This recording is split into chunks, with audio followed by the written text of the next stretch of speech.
Қайырлы күн достар. Бүгін мен сіздермен асқабақ және ашытқа қосылған қаймақтың рецептімен бөлісетін боламын.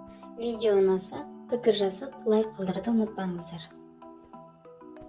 Сондай нәзік, жұмсақ, үлпілдек болып шықты. Сіздер де жасап көріңіздер.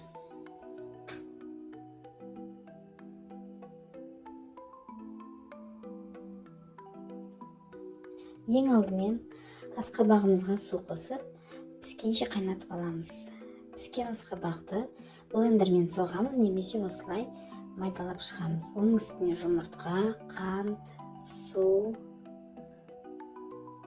сүт және майымызды қосып, жақсылап араластырамыз. Бәрін жақсылап араластырып болған соң, үстіне ашытқыны салып, тағы да араластырамыз. Сосын ұнымызды 2 немесе 3 бөліп салып, жақсылап араластырып шығамыз.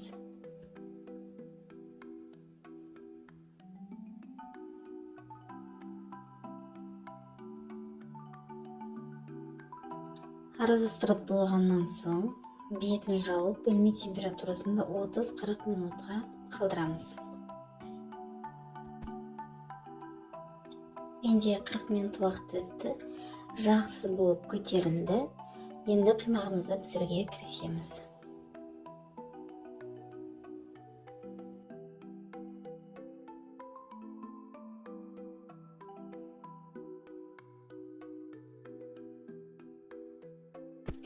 Енді қызып тұрған табаға май жағып, кішкене қаймағымызды пісіре бастаймыз.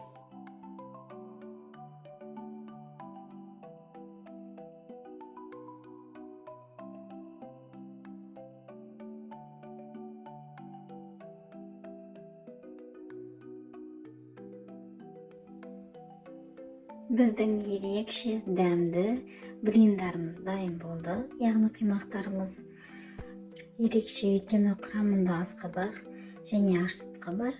Сіздер де жасап көріңіздер. Қаймақтарды қаймақпен, тосаппен, қойылтылған сүтпен немесе балмен берсеңіздер болады. Ас болсын.